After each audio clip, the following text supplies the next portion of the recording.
I think we all have what I call pleasure ceiling, which is it's okay for me to take in a tablespoon of pleasure. I can handle that. As soon as it gets up to half a cup, I'm like, good, yikes. The tension arises, the fear, the judgment, all that stuff. And as far as I can tell, that's true of me, and it's true of many people that I've noticed. My pleasure ceiling used to be at about a tablespoon, and then it went up to a cup, and then it went up to a quart, and then it went up to a gallon, and now it's an ocean. If I get too much pleasure, I'll bump into my fear and self-doubt and self-judgment and all that stuff. And just my physical tension and anxiety about, oh, what's going to happen if I let myself fall over this cliff? Hey, curious people, you're listening to the Self-Led in Bed podcast, where we explore our fascinating internal sexual landscapes and discover our authentic sexual selves.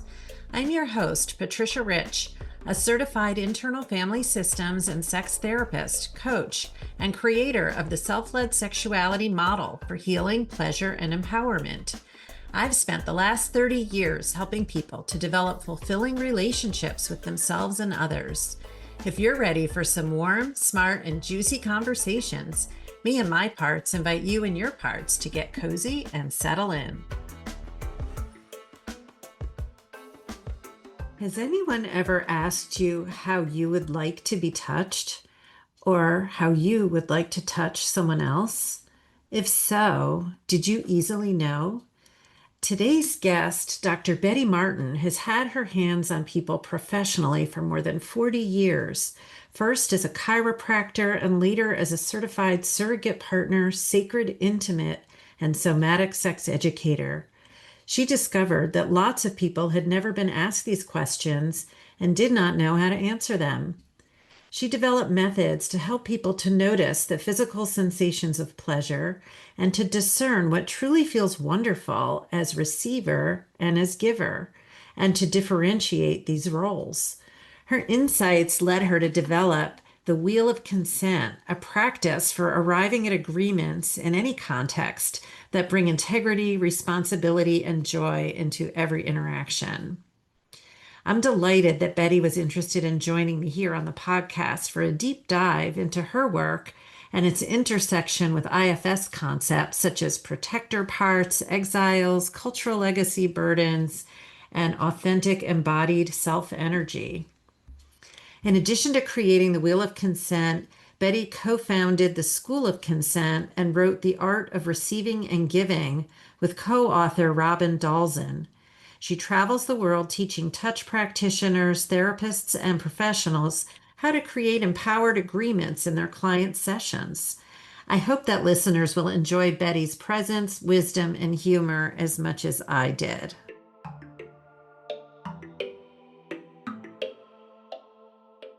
Hi, Betty. Hi, good to see you, Patty. Good to see you too. I am full of excited parts that we get to have this conversation about your work and the Wheel of Consent and how that laces in some ways with parts work Hmm. and just seeing where this conversation goes. So thank you so much for being a Yeah, guest. yeah, you're welcome. Thanks for having me. Yeah. So I wonder if you want to share where you're located in the world right now. Sure, I am near Seattle, Washington, which Mhm. is the upper northwest corner of the US. Ah, cool. And is there anything else you'd want people to know about your identities or just anything about who you are in addition to your Sure, biography? sure. Yeah, I'm an old lady. I'm a grandma. I use she, her pronouns, which took me some time to notice that was me. And yeah, that's it, I think. Yeah, Okay. yeah. And I also use she, her pronouns and go by Patty or Patricia, either one. Great. Yeah. Yeah. So I always like to ask folks, what parts are you noticing as we step into this conversation? And that might be Hmm. body sensations, it might be partsy parts. Right now, I notice like a puppy tail wagging. Okay, let's Huh? go. Uh-huh. Yay. Yeah, yeah. Okay. Awesome. Yeah, and I notice like my responsive puppy tail. Yes, and I guess I'll share. I first learned about you after I was starting to give workshops about what I call internal consent, which I was getting Mm, curious about, having been first a sex therapist and then learning internal family systems. mhm. In that work, we are very aware that people have protective parts of Oh, themselves yeah. and that we need to get to know those parts and respect their concerns before we go into either vulnerable Hmm. internal spaces or vulnerable Hmm. situations with other people, which might involve Yeah. sex, Yeah. sexual kinds of Yeah. connection. So I was giving a workshop at the IFS conference and doing different activities around consent and embodied consent. And someone asked, "Oh, do you know Betty Martin's work and the Wheel of Consent?" And I feel like it was like maybe somewhere out in the ether. Uh-huh. I'd heard about it, but didn't really know what it was. And then during the pandemic, I had signed up for your online, possibly the first online version of Probably. Yeah. your Wheel of Consent and like a pro course. So it's been very transformational personally and Mm, really opened up some ways to bring together the work I'm doing and deepening it. yeah. So that was my first encounter with you and your work. Thank you. And Yeah. didn't you come to an in-person training after that? I have No? not. Okay. Okay. Nope. We met in person, I think once or probably just once Yeah. in Yeah. Seattle, but Oh, yeah. I've, Yeah. That's what yeah, I'm thinking. but not, haven't been to it in person. So it was actually pretty cool to learn about touch and intimacy remotely. Yes, that's it. It's amazing how much you can learn that way, though. hmm Yeah. And it's actually helpful in a way, just Hmm. knowing like the touch is off the table in Hmm. that Hmm. physical way, and it really Yeah. highlights that more internal aspect. Yeah. So Yeah. before we go further, I guess it would be helpful for listeners to know what the heck is the Wheel of Consent? That is a great question. What the heck is the wheel of consent? The wheel of consent is a practice, which means it's something that you come back to over time and play with within some parameters. And every time you come back to it, there's more to learn. There's ahas, there's challenges, there's enjoyment of various kinds. And it's a practice for two or more people. And it's a practice in taking apart, receiving, and giving. In other words, basically, you're taking turns in a particular way. You're taking turns so that when it's your turn, it's really your turn and it's all about what you want. You respect the boundaries of the other person, of course, but it's all about you. And when it's the other person's turn, you take what you want and you put it on the shelf because it's about them. It's not about you. And again, still you respect your boundaries, of course, but so it's a practice of taking turns, taking apart, receiving and giving.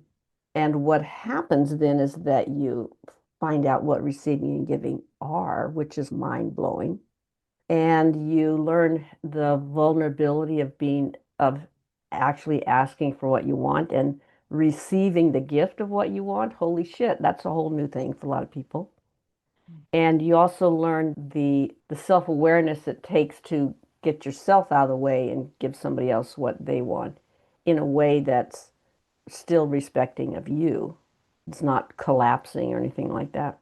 So it's usually played with touch. You don't have to be sexual partners to play with it. In fact, we recommend that you don't include sex in it at all for months and months, long time.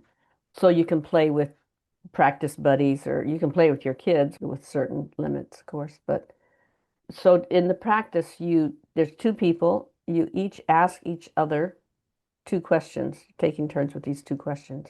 And the two questions are, the first question is, how do you want me to touch you for 3 minutes? This is called the 3 minute game. How do you want me to touch you for 3 minutes? Oh, if you're asking me that, then it's my turn to think about, oh, what do I want? What sounds wonderful? Not what do I think you'll be okay giving, but what sounds wonderful to me? Mm. Oh, head scratching. Then I asked for that and we negotiated a little bit. And then when we come to an agreement, we set the timer for 3 minutes and then go ahead and do that. And when I have asked you that, how do you want to be touched? It's all about you. You get to decide what sounds wonderful to you. And then I get to decide, oh, is this a gift that I can give with a full heart? It may be something that I enjoy doing. It may be something that, nah, I don't really care about it, but I'm doing it for you. And so there's some heart in it. And then we take turns with that question. Then the second question is, how do you want to touch me? And this one that tends to be tricky for people because most of us have welded in our heads. If I'm touching, then it's by definition for the benefit of the other person, by definition. And so now you're asking me, how do I want to touch you in a way that's pleasurable to me? And that just, a lot of people just their heads go, "Wah," like, what does that even mean? And people will say, what does that even mean? What But does that even mean, Betty? yeah, so it's a really simple question. It's very unusual, but it's very simple. How do I want to touch you? Then it's a chance for me to say, gee, maybe I want to play with your hair. Maybe I want to explore your hand. Maybe I want to squeeze your calf muscles. Maybe I want to examine your toes. Maybe I want to sniff your neck. Maybe I want to spank you. All kinds of different things can come up, but it's about my enjoyment, not about yours. And that's what's hard for people because even though it's not about your enjoyment, you might enjoy it. I don't care. It doesn't matter. It's not about you. It's about me. And you, yeah, you might enjoy it, you might not, but still you are setting a limit on what you're going to allow me to do to you. Of course you are. Why wouldn't we do that? Of course you are. So you might say, yes, you can feel my arm only up to here, or yes, you can play with my hair, but don't touch my ears. Or maybe it's, yes, you can squeeze my calves and only up to the knee. Or, yes, you can explore my feet, but I'm going to keep my socks on. Or, yes, you can feed me, play with me only up to here. So you do have that conversation negotiation where you're agreeing on what the limits are, what the edges are, because that's what allows you to relax and give me this gift of your body, which is really what it is. It's a gift of you, of access to you. And so then you set the timer, you're doing that. And of course you can change your mind in the middle. You may decide, you know what? I thought it was okay for you to play with my hair, but it actually isn't. So we need to stop now. In the practice of the wheel, playing the 3 minute game, you learn a lot about how hard or easy it is to know what you want, to ask for what you want, to respect the other person's limit, to be comfortable with, is what I want too much? Is it not enough? Is it too sexy? Is it not sexy enough? Is it blah, blah, blah, blah, blah? And am I really allowed to want this? And if I am allowed to want, am I allowed to ask for it? All these things will come up, as you can imagine. And sometimes it's hard for people. People will notice, oh, it was hard to say go lighter or go slower, or because I thought I had agreed to it, therefore I had to go along with it. No, you don't. For you. Why would you think that you had to go along with something that's actually for you? You get to choose what it is and how it happens. But all those different things will come up that you might not have noticed before. And you get to have the ahas and gain the skills that come with them. Play it a few times, you get pretty good at asking for what you want. You get really good at noticing what it is that you do want and noticing the difference between what you want and what you don't mind terribly much. And that's a very important difference. Yeah. A lot of times I would ask people, how do you want me to touch you? And they would answer with, you could such and such, which doesn't answer the question. That's true, I could, but I want to know what is that you want. What sounds wonderful to you right now? Mm. Oh, like they didn't hear that. Maybe the first time they've ever been asked. Yes, the first time. Yes, and a lot of people say, I don't know. No one has ever asked me that. I believe that because mostly we don't ask each other kind of question. So it's a practice. It those so you play so two questions, two people creates four rounds. And in one of those rounds, I'm doing what I want. In one of them, I'm doing what you want. Big difference. Mm. In one of those rounds, you are doing what you want. In one of them, you are doing what I want. So it creates this a grid of a vertical and a horizontal line, which you can link to. A graphic. We have Yeah, a visual yeah, image of you can this. yeah, yeah. And so it creates these four quadrants.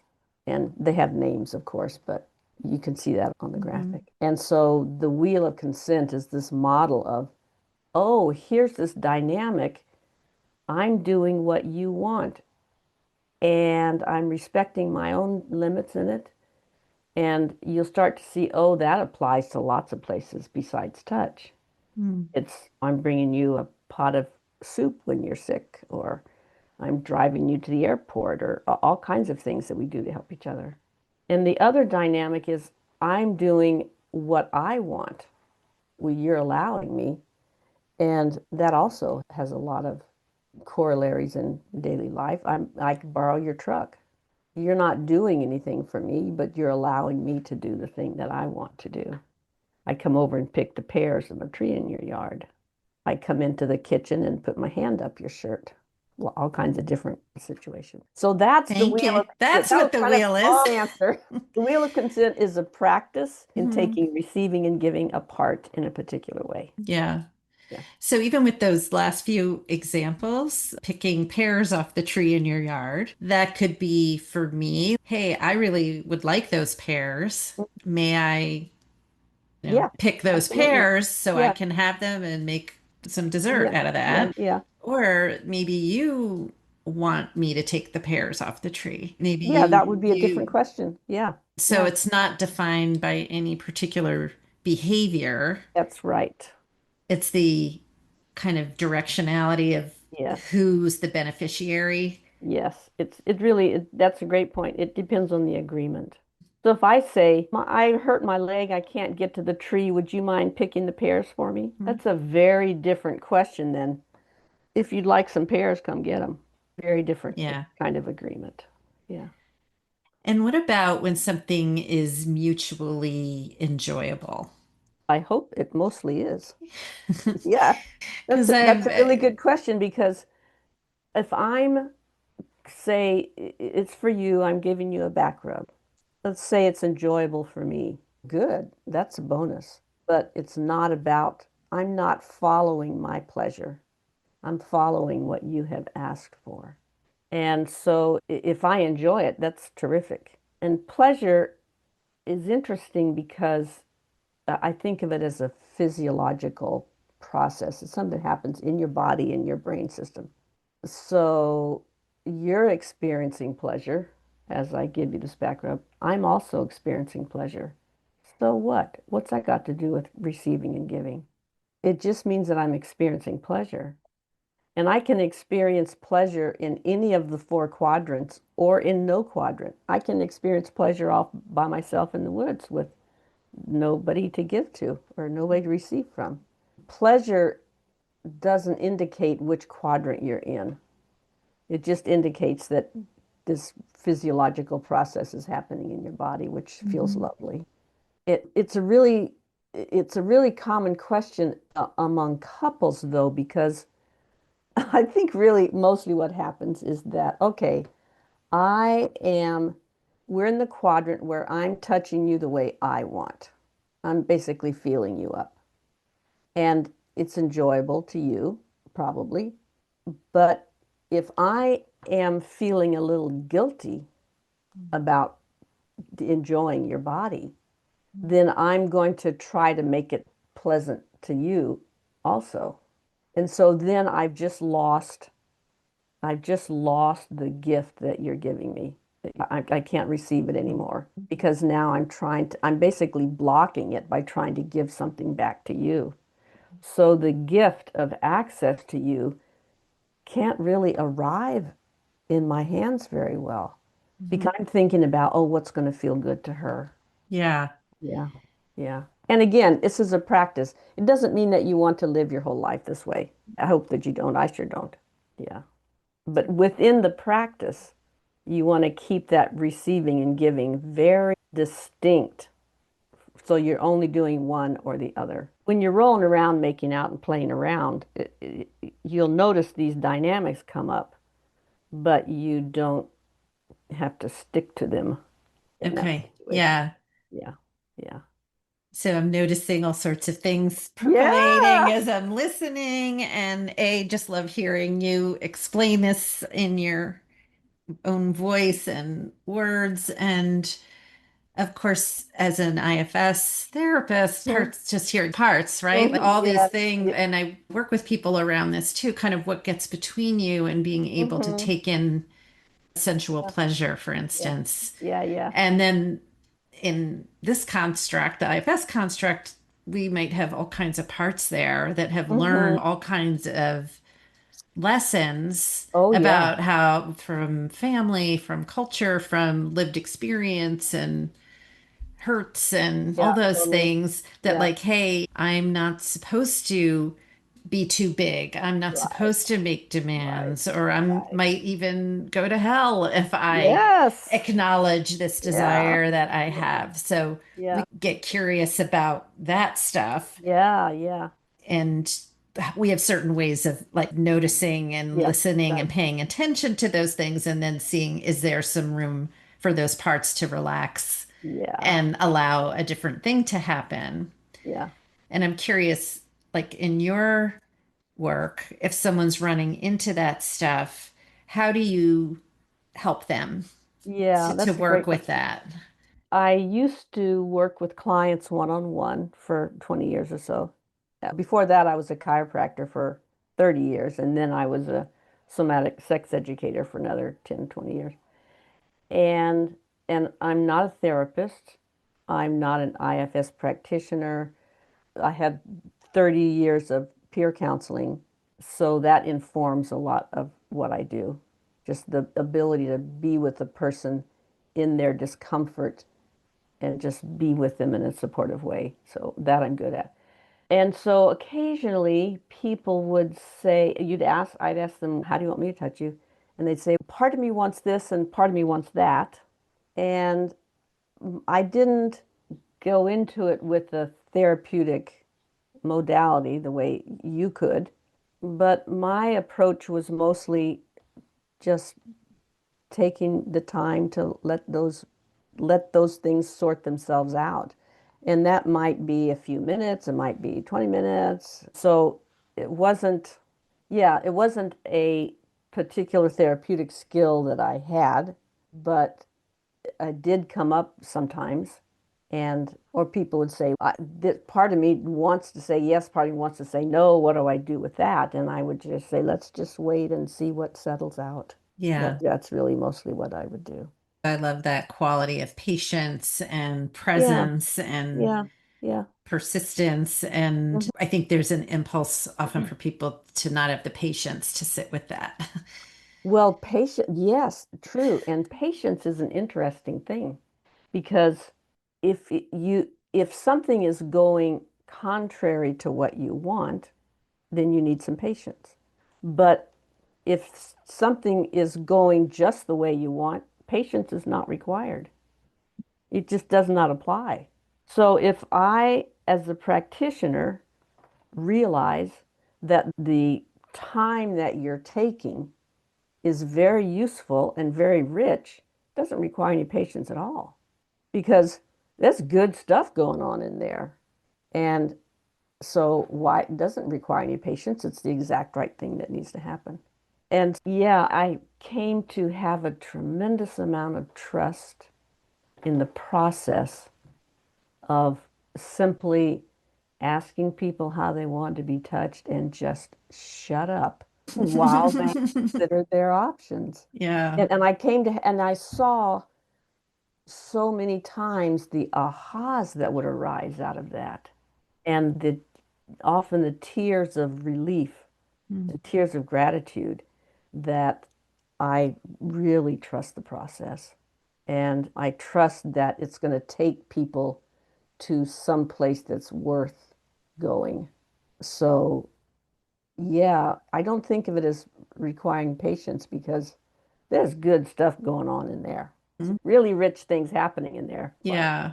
Yeah. yeah. And do you find that sometimes people lack? I hear you saying that once people are getting what they want, that's no patience required. And some people I find have a threshold, like they're not allowed, Oh, like yes. like parts that they Yeah, yeah. have don't allow them to take in too much pleasure. Totally. Totally. I think that's true of all of us. I think we all have what I call pleasure ceiling, which is it's okay for me to take in a tablespoon of pleasure. I can handle that. As soon as it gets up to half a cup, I'm like, good, yikes. The tension arises, the fear, the judgment, all that stuff.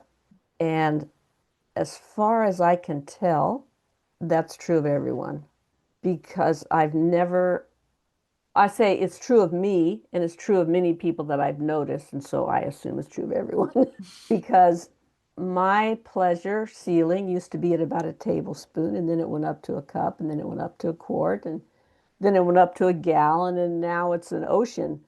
But there's still, I still have, I can hit my ceiling, Mm, which I think is the point behind which there's fear and mm, self-doubt. Yeah. If I get too much pleasure, I'll bump into my fear and self-doubt and self-judgment and all that stuff. And just my physical tension and anxiety about, oh, what's going to happen if I let myself fall over this cliff? mm. Yeah. And as far as I can tell, that's true of everyone. Hopefully your pleasure ceiling goes up with practice, but I think we all have one. Yeah, so very interesting. Yeah. And how we talk about the little death, Yes. the Yeah. idea of Yeah. Yeah. that when we're really letting go, Yeah. whether that's in sexual pleasure and orgasm or Yeah. in other ways where we're Yeah. really allowing a full Yeah. embodiment, or maybe even just for, again, maybe in IFS language, asking even more of our managers, like we're Uh-huh. letting go, we're Yeah. surrendering Even to the more. known world and Yes. Yeah. to the Holy known shit. Yeah. experience. Like, I'm Yeah. asking you again, can I go farther here? Yeah. And then Yeah. there's always that sense of, ooh, what's on the other side of that? Yes. Yeah. Yeah. Oh, hell yeah. That seems to be another fairly universal human experience of, oh shit, what's on the other side of that? Yeah. Yeah. Yeah. And Yeah. then in the social world, there can be also just, well, maybe this is my parts. What will I look like while that's happening? Yes. Oh my gosh. What will I emit, What kind of horrible face will I make? I, Yeah. I will be excommunicated. Yeah. Yeah. Well, Yeah.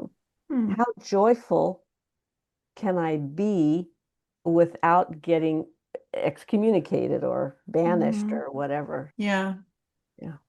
Yeah. And then, like, internally, there can be, I feel like, a natural tension between not wanting to then be hopeful or open or joyful, and then Hmm. somehow running into a Oh yeah. disappointment, a Yeah. Yeah. crash. Like, Yeah. wow, I really opened up. I really asked for what I wanted. I really spoke for this super vulnerable Yeah. desire. And Yeah. now And this now, other person, as kindly as they're trying to say it, I see there's some disgust on their face. I yeah. see they don't want to do it. And that is Yeah. excruciating for my little Oh tender yeah. parts who asked Oh for yeah. that. Yeah. Totally.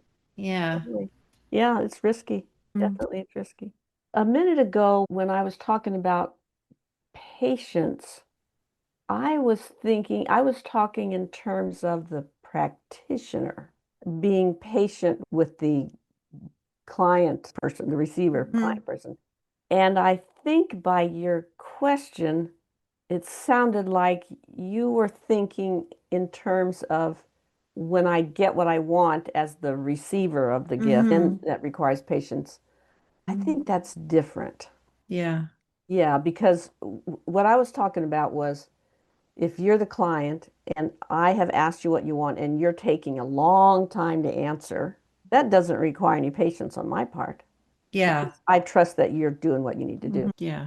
But when your question was about, okay, if I have asked to have my back rubbed, for example, and that's happening, and now pleasure is rising, then does that require patience? That's a different question.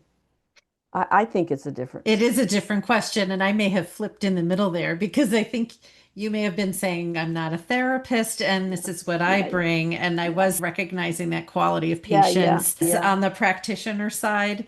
yeah. And then I think you said that when people are getting pleasure, there's no patience required. Oh, yeah, no, I don't think that's when they're getting pleasure. That's a really good point.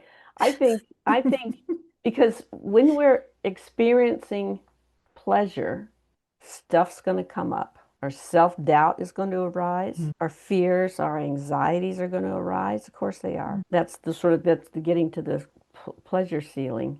So I think experiencing pleasure often requires some, maybe patience sometimes, maybe a dose of self-forgiveness and Mhm. self-compassion. Mm. As my pleasure goes up, then if my anxiety goes up with it, then I need to have some compassion for my anxiety. And I need to bloody stop when it's too much and not push myself and brutalize myself over trying to get pleasure because I need to bust through this ceiling. Oh, fuck Mhm. that. Just Yeah. stop it.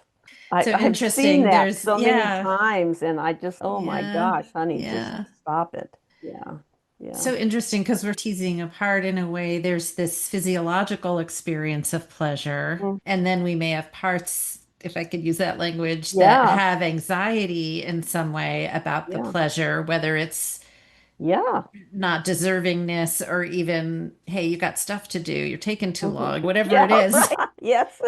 happens more and more Yeah, as they yeah, get older. yeah, Um, really. but whatever it is, that interference is getting big. And Hmm. then the person may have an agenda driven part show up around the pleasure, even. Yeah, No, get the yes, pleasure, go right, all the way. And then right. you got a parts party there. Yeah. And when we can bring in that compassion, maybe that what we might call self energy or this larger sense of caring and presence, maybe with the whole thing, sometimes that Mhm. allows all of it to soften and separate out a Yeah, little more. yeah, Say, do we have permission to continue this? yeah, Hey, is yeah, this, yeah, are we going to continue here? yeah. Yeah. Mm. Parts party. I haven't heard that. That's great. Yeah. Yeah. Yeah. Human beings are just so Yeah. interesting and complex. Yes. Can you say a bit about your journey? Like, how did you get interested in this and what Sure. inspired you to really make such a Sure. big contribution around it? Yeah, that's a great question. Like I mentioned before, I was a chiropractor. In my mid 40s, after a divorce, I took a workshop with the Body Electric School for women around sexuality. And it was very physical, it's very hands-on, it's very intense. And it just blew the lid off my little white picket fence sexual awareness. And then for the next 5 years or so, I took other workshops and I met with some friends and colleagues ongoing for some years, exploring and experimenting. And really, Eros became my spiritual path for some years. And I don't mean just trying to get laid by everybody I could. Exploring what is Eros anyway, and what is it my body is capable of, and what happens to me emotionally, spiritually when I experience profound pleasure, and what kinds of things bring me pleasure, and very rich exploratory time for which I'm very thankful. And after some years of that, I realized I wanted to offer that to other people. So I closed my chiropractic office moved to the city from the small town I was living in, moved to the city and opened a new studio and did what we called at that time sacred intimate work, which means guiding people, accompanying people into states of erotic. Sometimes it was states of high arousal, sometimes it wasn't, but it was accompanying people into erotic states for their learning and healing. So at times it was indistinguishable from sex work. In fact, I think of it as a form of sex work. And sometimes it was more coaching, sometimes it was more comforting, and sometimes it was a long conversation over coffee about all the things about sex. Sometimes it was holding and reassuring. And so it's a very wide range of experiential things to do with people, which I loved because it was always variety.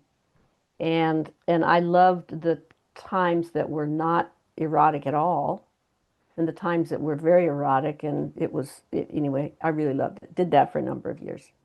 During the years that I was doing a lot of those workshops, I took a workshop called Power, Surrender, and Intimacy, which is about using power exchanges to explore personal spiritual states. And one of the exercises in there was the 3 minute game.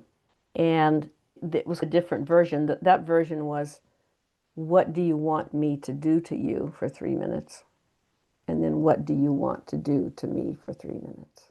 And in the workshop, it was perfect because we had been learning all these techniques and different things, and that brought us into the stage where, okay, it's Sunday afternoon at the end of the workshop, you can create a little scene or interaction for yourselves based on these two questions. What do you want me to do to you for 3 minutes?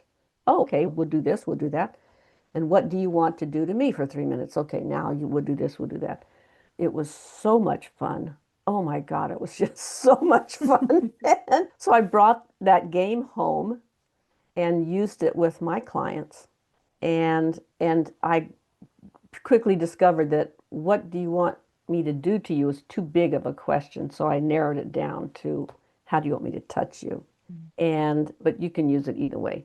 And when I started asking people, how do you want me to touch you? It was a great way to transition from the history taking consulting part of the session into the hands-on part.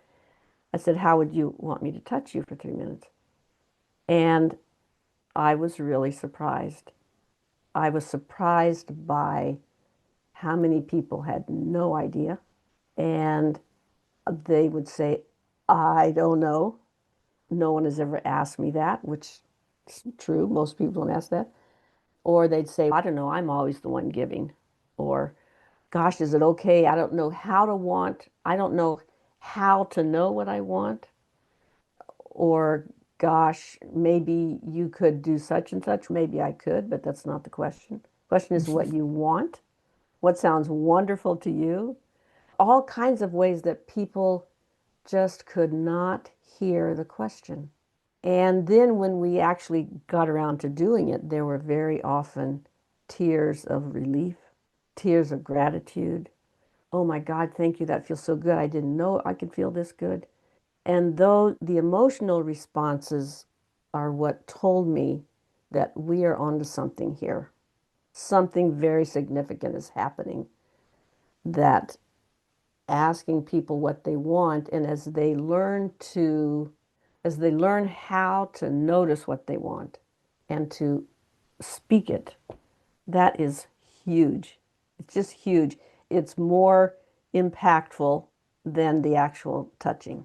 And then the other question, how do you want to touch me? That really threw people like what? They couldn't figure out what it meant. And I had people say, I don't understand the question. Like they couldn't figure out.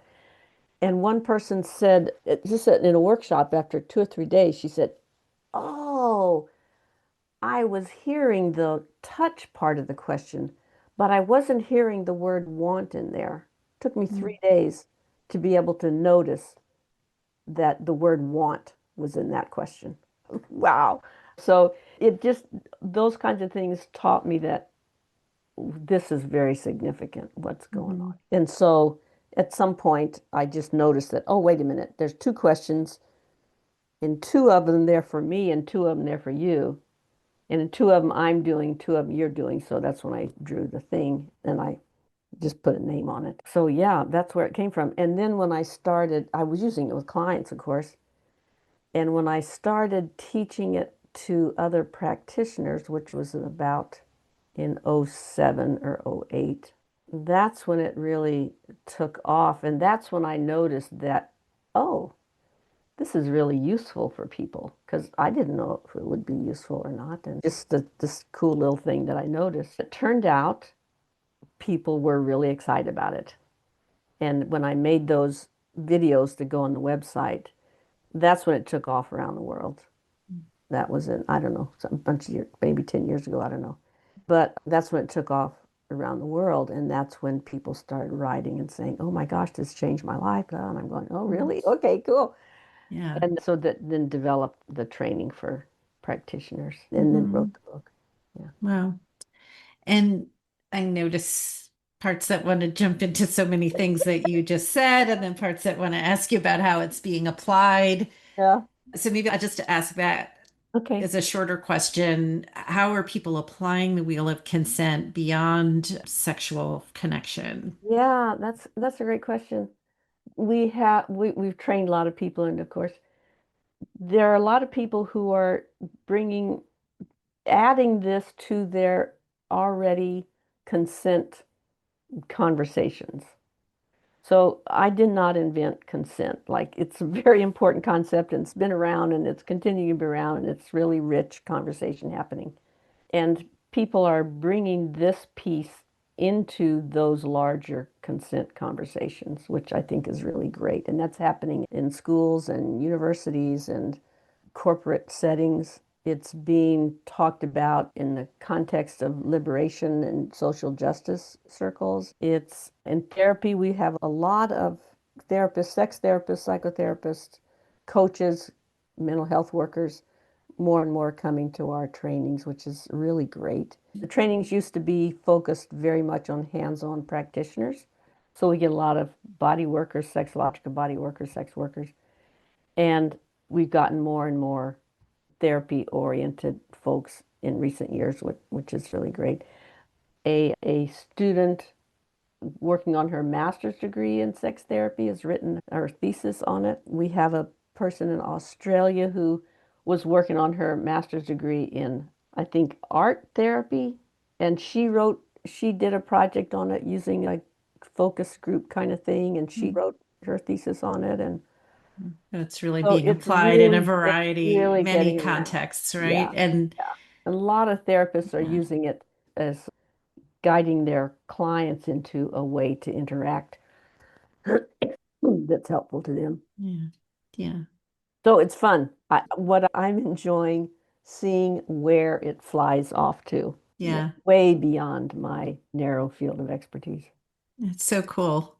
I know when I did the training, I'm a sex therapist and was anticipating using it Hmm. in that work and in my own personal life to get clarity about the teachings of the wheel. And then Hmm. I was like, oh, this is helpful when I'm like talking to my family members and Yeah. deciding who's going to host the holiday. Am I Yeah. hosting the holiday because I want to host the holiday? Am I Yeah. hosting the holiday for the benefit of my family? If I am, Yeah. does my family even care if I host the Yeah. holiday? Yeah. Exactly. How much am I willing to provide? How much would I Yeah. want other people to be contributing?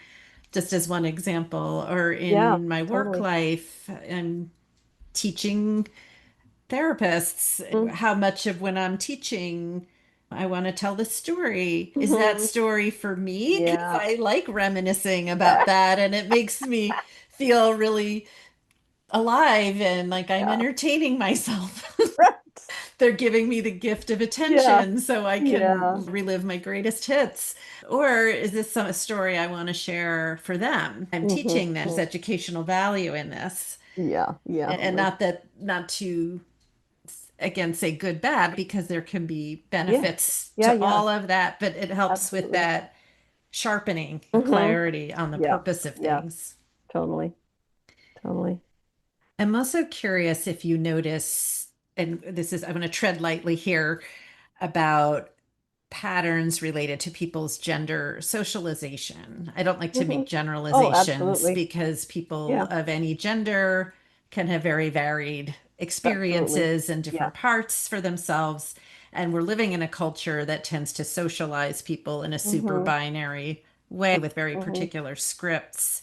And so part of me is, oh, would it be hard for someone socialized as a Yeah. man Yeah. in Western culture? Would it really be hard for that person to say, I want to touch you this way? Part of me is, no, they know what they want, or they take.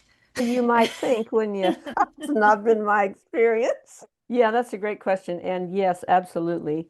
The we are all subjected to these different messages from our earliest days about what it means to be whatever gender we are. And so that is, I think, goes without saying. And I talk about this in the book a fair bit because I did notice most of my work, not all of it, but most of it was among cisgender folks. And probably two-thirds was with men and maybe a third with women.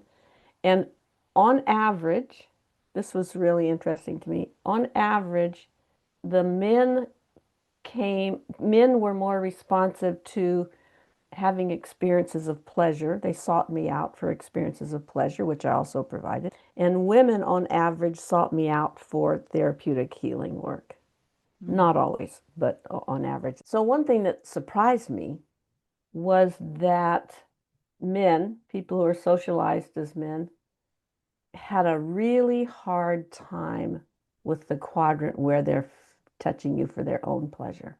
And a lot of women may be surprised at this because they think, oh, men, they're just after what they want. And we all are in different ways.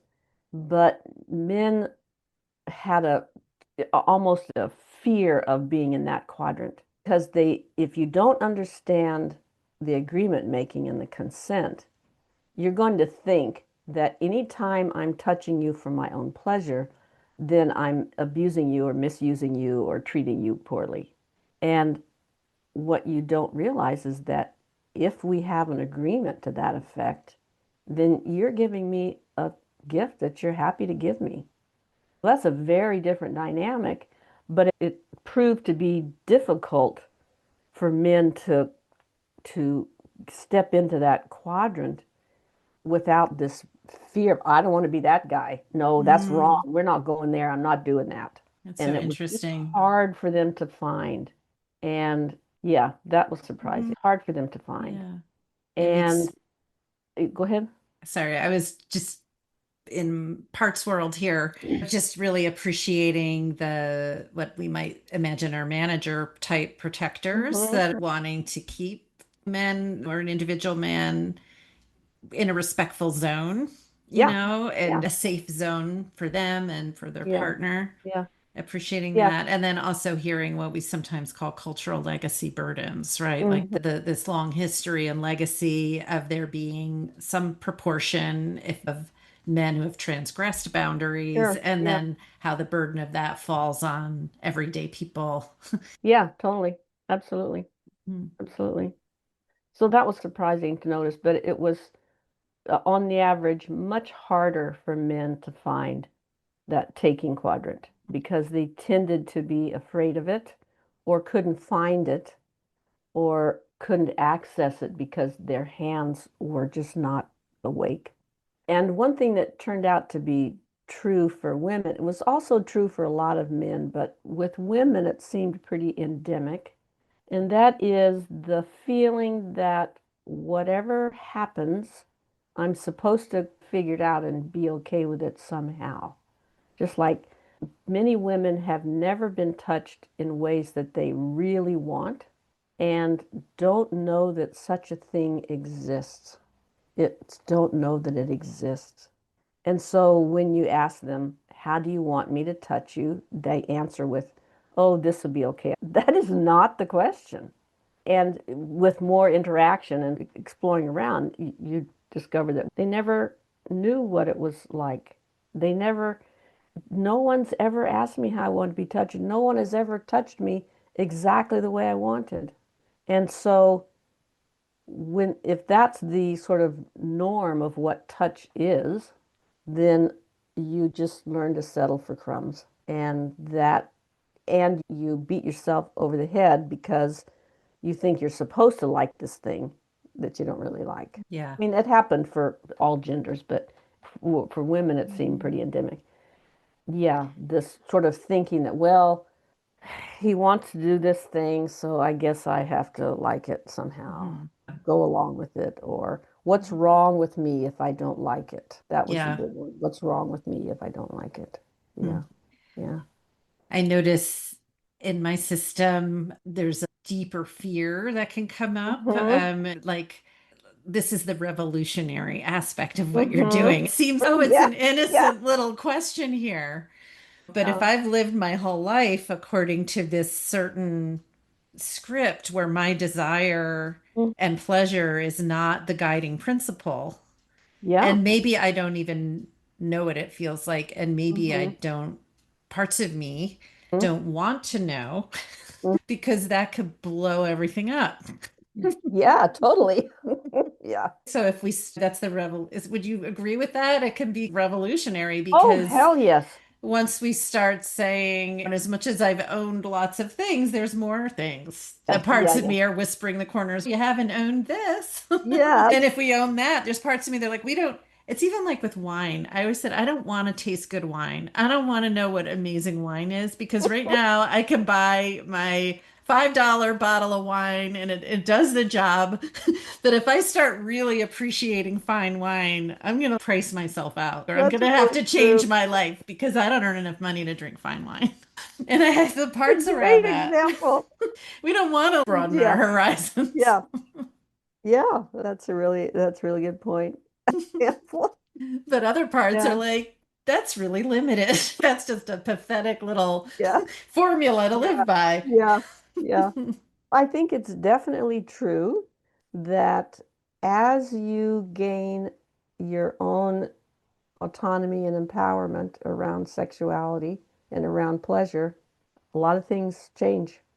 That empowerment tends to go into the rest of your life.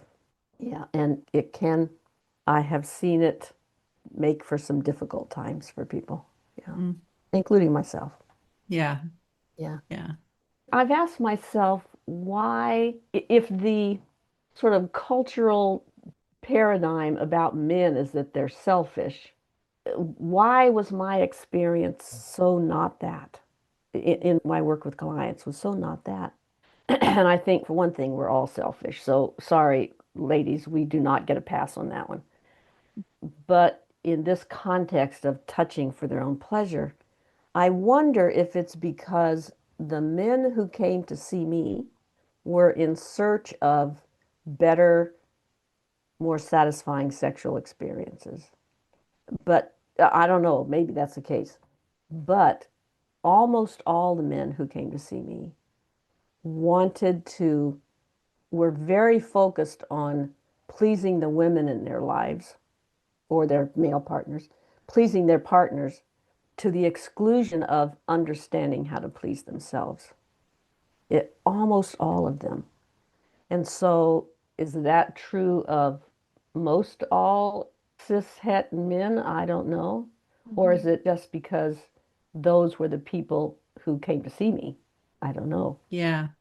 This gets But into those yeah. larger cultural things too, right? If Mhm. we're in a, if we want to get a little socioeconomic here, right? Mhm. We're in a capitalist society and things like our appearance and our Mhm. Mhm. performance, like our worth is often Yeah. measured Yeah. in Yeah. things that are more material Yeah. or observable. So Yeah. it Yeah. weighs Yeah. in differently, Yeah. Yeah. sometimes based on gender, but the underlying feeling of I'm only good enough if I'm serving or Right. performing Yeah. Yeah. can hit all around, I think. Yeah. Most all the men who came in were wanting to be better at serving. Yeah. Yeah, interesting. And ironically, that's where they were getting caught. That's where they were getting stuck because if you're only approach to any kind of touch is I have to serve, I have to serve, I have to serve, I have to please, I have to please, I have to please, then you're not actually gonna it's not going to be satisfying for either of you because you get caught in this place you can't get out of. That's a whole other episode. Yes, there's lots more we could go Lots into more. here, and I won't even talk about how parts can have their own desires and their Yeah, own so experiences, and true. how different So sometimes true. pleasure and those desires, when we have permission in the system, Mm, we can let different parts explore their yes, desires. yeah, And it's totally. not always consistent and across the Right, system in right. terms of what those things are. Yeah, Yeah. yeah. So, is there anything else you'd like to share or anything Mm, you're noticing as we start to wind down?